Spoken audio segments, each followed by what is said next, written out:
I appreciate that introduction. Before I get started, let me introduce some people that make all the stuff work in my office. Dennis is over here. He's our press media person. We have Patrice, who handles all of the west side of our district from Jefferson Park all the way down to Hyde Park. And then we have Christine, who runs the entire field operation for the district. She's housed over in Vermont, but she runs both of our field offices and puts together all of the programs that we deal with in the district.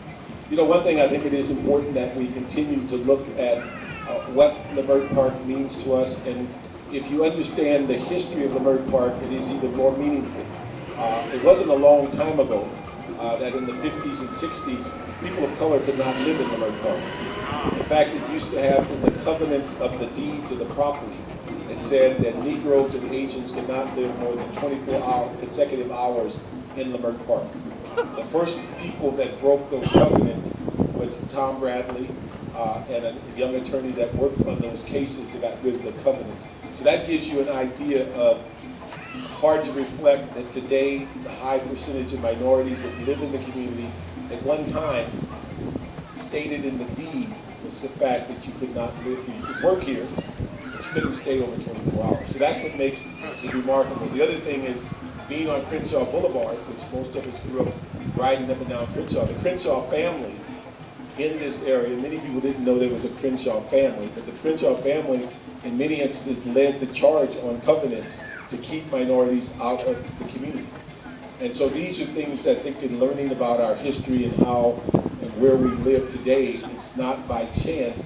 What occurred over the last 50 to 60 years is that some very, very industrial people left the South, migrated to the West, and as you know, you find it difficult finding people who were born in Los Angeles. They have been raised in Los Angeles, but they've come from a variety of southern towns and cities. But they left there and left everything they had to come for a new day.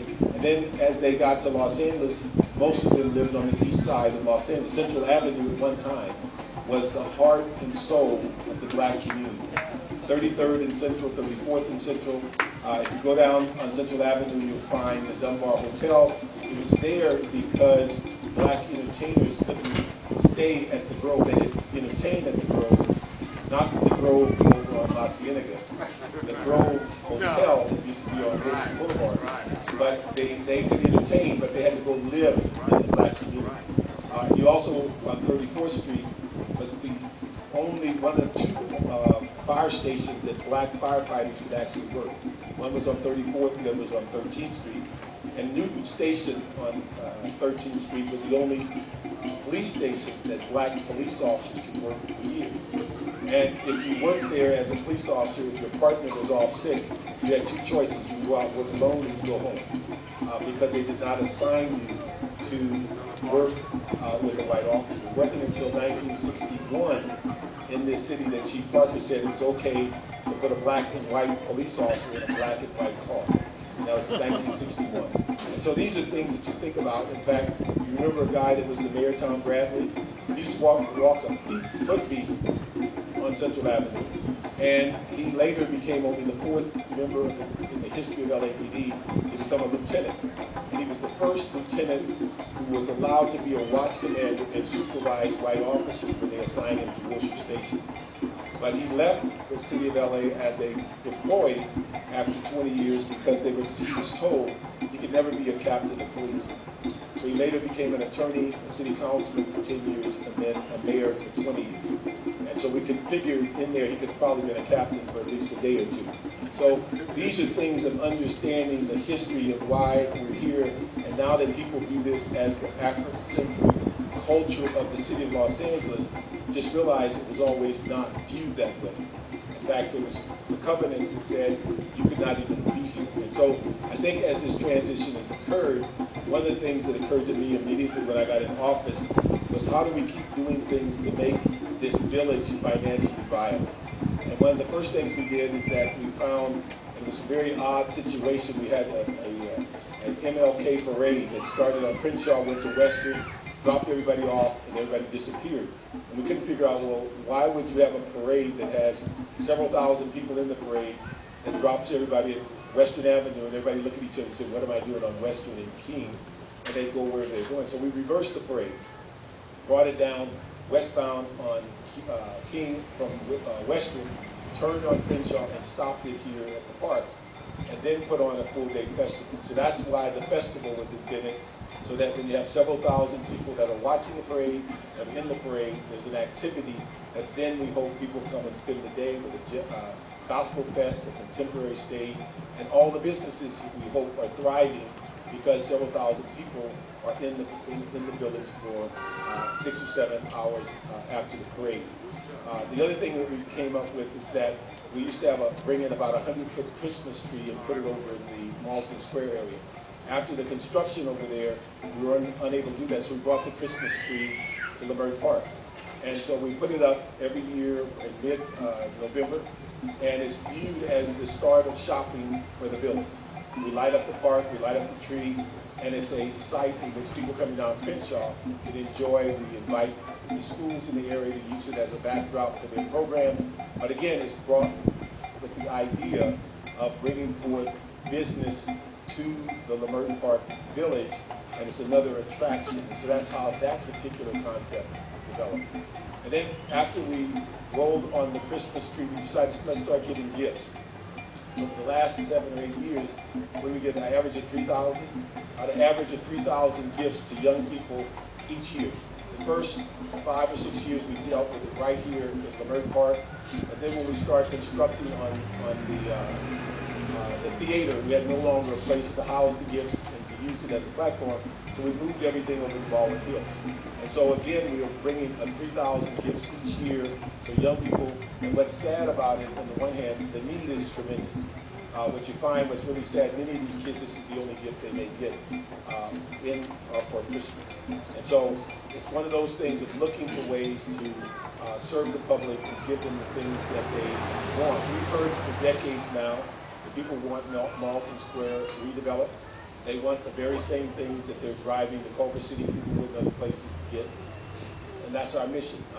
We feel very good about a couple of things. One, the property is coming out of foreclosure and bankruptcy. While we're waiting for that to occur, the city of LA has purchased about 20% of the property. Almost all the property along King Boulevard is owned by the city. That's what you see now being torn down.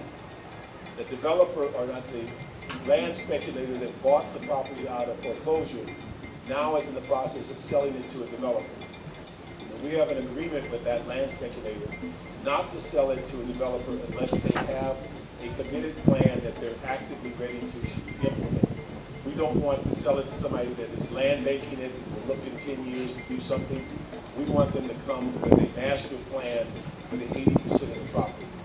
And so that's something that we hope in the next 30 or 60 days to have that master developer and the kinds of things that they intend to bring there, so that we as a city, with 20% of the leverage and 80% from another source, can then look at the whole 20 acres and determine how and what we should develop there. And so the other part of it that's a good thing is that you've seen the senior facility that was partially built. That was in bankruptcy also. That's now out of bankruptcy. A new developer has that, and come March of this coming year, we should have it fully completed and occupied. And that's the first of 2 buildings that will be built. So that senior development is totally separate project from the Malton Square project, in the sense that people think they're one and the same. But they're completely a different process. And so as soon as that first building is occupied, we'll go out to an RFP to build the second building, because our commitment is to have about 170 to 200 units of senior housing in that complex. And that first building is roughly about 70 to 80. So that's something that is moving along with a date certain that by March of next year it will be fully occupied. The other thing that's very important in the area is that the Baldwin Hills Shopping Center is very interested in also being a partner on Malton. They believe it would be a great synergy if they had a piece of the action as relates to building or developing a retail center that's right next to their retail center that they're putting a couple $100 million in. With their proposal for the long range, $200 million, their first phase is 40. They're going to redo the complete food court. They will have, if you've driven by today, you'll see that the Staples store looks like it's about to open. They've torn down all the fences around it. It looks like it's ready to be open. The Post and Bean restaurant, where the old Golden Bird, should open in October. Give you another sit-down restaurant that's going to be Italian and gourmet pizza kind of a cuisine. You probably have all been to the Buffalo Wild Wings, 70 to 80 TV screens, again, a sit-down restaurant. And then right next door to Buffalo Wild Wings, where the corner store where the stationary location was, there's planned to put another sit-down restaurant there. So these are all the things that are going on right in our immediate area that will benefit us. And again, what we have to make sure is that we get in our car and we don't automatically drive to the bridge, the Beverly Center, Inglewood. We should be shopping and going in our own community. We should be dropping by Maverick's Flat. And none of you, if you've been there as a teenager, none of you have to, when you go in there, acknowledge that you were there before. You just go in and have a great time. But I was there this morning, and if you haven't had their grits with the shrimp in them, you should go over there and demand that today. It's outstanding. But they can't survive unless we as a community go there, buy the food, and trade there and tell other people about it. They can't live on special events. Put on a birthday party every now and then. It has to be built around an ongoing So those are the kinds of things that we were looking at. I was mentioned earlier by Heather about Fresh and Easy. It's a store that wants to come in and bring fresh food. It's the thing that we've been declared as a community to be a food desert. And yet we have 2 or 3 people who protested that store entitlements in every phase of the city process. And when they lost every phase, they then sued so that they could hold it up even farther. Although literally hundreds of people disagree with it, we have to follow the secret laws and a variety of other things. And we hope by the end of this year, all the legal entanglements will be gone, and we will be able to have the store. If you can imagine the issue that they're holding the store up is very simple. They would want, because they believe that in the specific plan of Crenshaw that came about after that property was a auto dealer for 60 years or so, that in the specific plan, it says that in the future, businesses on Crenshaw should have parking to the rear as opposed to being seen from the street. The problem with the grocery stores, you can't run their format properly with the parking to the rear. And so what effect they came up with was a plan that said put the store where the auto dealership was for 60 years and put the parking lot where the car dealer parking lot was for 60 years. And let's do some landscaping and make it wider sidewalks and make it more agreeable.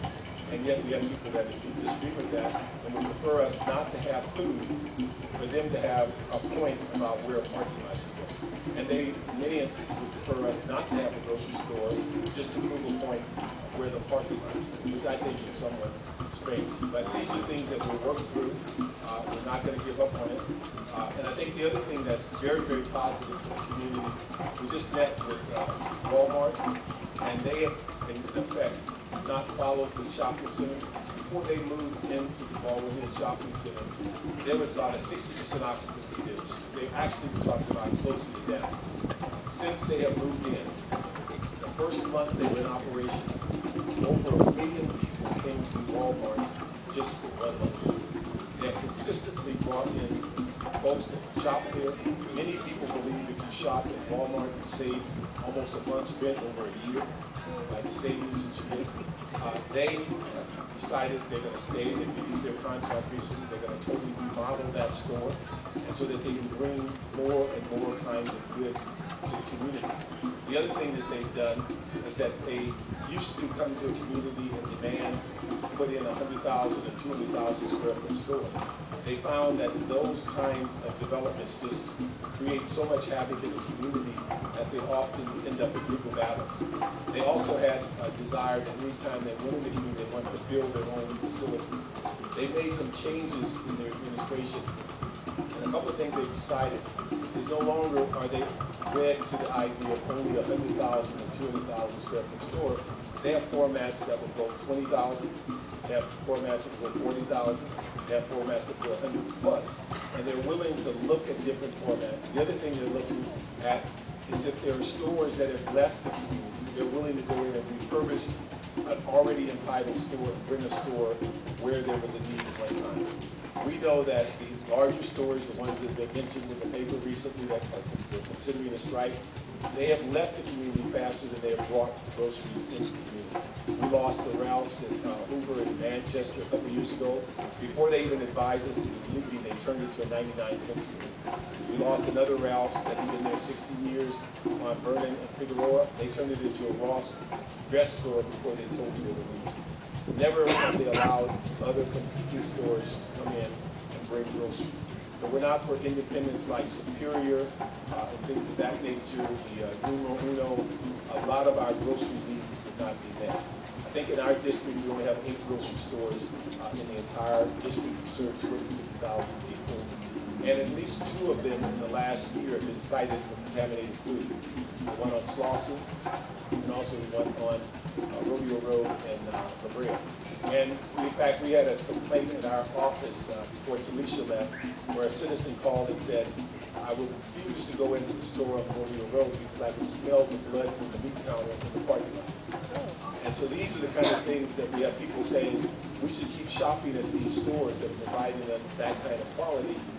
And they want to stand in our way of getting independent stores to come in to our community, which again makes no sense. And it's something in which we're going to continue that push so that we can get out of this mode of being what we call a food desert. We've also been very instrumental in bringing several farmers markets into the district. Farmers market that was here for a number of years. We never were pleased at the volume of activity, so we were able to move it to Baldwin Hill Shopping Center. It's flourished there. We are also pleased that the farmers market at Fame is probably the largest one in our district. There's at least 2 to 3 farmers markets in and around the USC area. And these are things that give people an option of having food other than the fast foods that are available to them. As the young man mentioned earlier, 70% of our restaurants in the 8th district, 78% of them are fast food restaurants. We only have access to 20% of our restaurants that provide an alternative to fast food. So that's why we created, Jan Perry and I created an ordinance that does not allow standalone fast food restaurants in our community without a process of community input and our ability to determine whether it's an overconcentration. So we put a stop on that. We're also working on an ordinance because for whatever reason, all of the rest of the world has stopped smoking. The 8th district has the largest number of people who smoke, and also the increase is significant in our district. So we're working on 2 ordinances to make cigarettes less available around school areas, and also to make it inappropriate to smoke in any public area where you as a resident can walk into somebody else's secondhand smoke. And when you think about that whole issue, it sounds trivial, but secondhand smoke is more dangerous than smoking, because what they tell us from the scientific point is that when you smoke and inhale with that hot smoke, your body will regurgitate it, not let you swallow it. Where when you smoke and somebody else smells it, the smoke basically cool down and allows you to inhale it and go deep into your lungs. And that's why you find so many people with lung cancer who say, I've never smoked a day in my life. They've been in an area where they've taken secondhand smoke. They're in very dangerous territory. So we're working on things in which we as a community that limit people's access to smoking in your presence so that you will not be the victim of secondhand smoke. Like I said, the fast food restaurant issue is one. We also have an incentive program to bring in grocery stores, particularly those that bring fresh food into the community. So we're looking at ways in which we can impact the health of our community overall.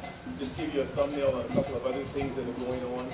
We have about a $15 to $20 million grant that's going to redo the infrastructure of Crenshaw Boulevard from the freeway to about King Boulevard, redo sidewalks and a variety of things.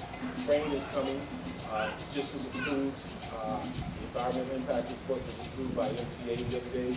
And in that report, they put as an option 3 options for the Merck Park. They put an underground station for the Merck Park. They put a temporary build out the box underground until more money is available, and then they put an option for 48th Street. All of them have been environmentally clear. What's going to be important when all of the estimates come back to build the line, if those estimates come down below what is perceived, we will begin to look at ways money can be available to fund that particular location. We think it would be a major error not to have a stop at the Merck Park. The dilemma we run into is because we've insisted having most of the line underground. The stop at the Merck Park being underground costs about 10 times more than it would be if it was above ground, because they have to build a subway station. The fact that we've insisted that in that narrow area of Crenshaw to be underground, that station would be underground, would be roughly $140 million. Above ground would be something in the neighborhood of $14 million. So that's the cost and the issues of moving forward on that particular issue. We're very pleased with the progress that's been at Marlton. We're very pleased at the progress that we see at Baldwin Hills. And if you get an opportunity, you see the workers over here at the Vision Theater. They're working on the first phase of a $3 million project of doing all of the downstairs bathrooms, all of the infrastructure, the lights and such. And upstairs in the area of the lobby, they're doing a variety of things there that really improve it. As we move forward, before it opens, we want to secure our second phase. We have roughly about $8 million to put into phase 2, and we need really about 11 to complete it. We're searching for grant money to create that. Once we get that money, we'd like to get phase 1 and 2 completed before it reopens. We hate to open it, have it started being used, and then close it down for another year to refurbish the inside of the theater itself. And so we're hoping that phase 1 and 2 will be totally funded before it's completed and operational. So those are the things that are going on throughout the district. We look forward to working with you. Anything that we can do to assist you. One thing I think Heather recently contacted us with we put out about 67,000 emails every Thursday. We run a small newsletter. If you have programs, activities that you think we can help you publicize, you can contact Dennis in my office at 213-473-7008. We'll put that material on and publicize it. You go to our website, which is fairly easy, bernardparks.com. You can monitor all the things that we're doing and things that we know about. If you want to get our e-news, then just contact Dennis and get your email, and you'll get it every Thursday. So those are things that we're doing. Those are things we hope that we can continue getting your support. And we really are appreciative of the staff being here, because they're the ones that actually make the work happen. If you come to the Merck Park MLK Festival, Christine and Patrice put that on. You come to the Jazz Festival on July 4th, they put that on. You get to the fireworks show over at Exposition Park, they put that on. So all of these things are part of their ongoing budget to deal with how do we continue to look for ways that give the community activities that are free. None of the things we do have a price or a cost. And so these are things that we want to make sure that we keep expanding them the best we can. We also, in my final comments, is keep you alert on a couple of things. Very shortly, for the next couple of months, we're going to be talking about rate increases for water power, also rate increase for stormwater in the sense of the city that shows up in your water and power bill. And we'll be dealing with the budget.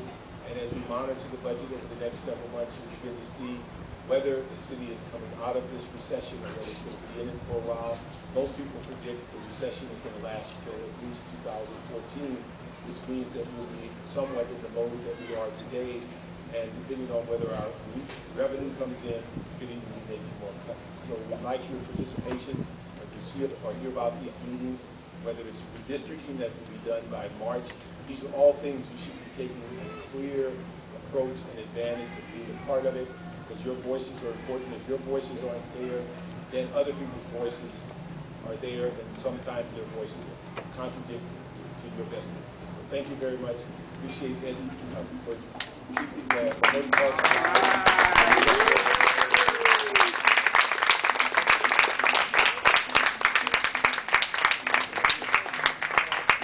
Thanks everybody for coming.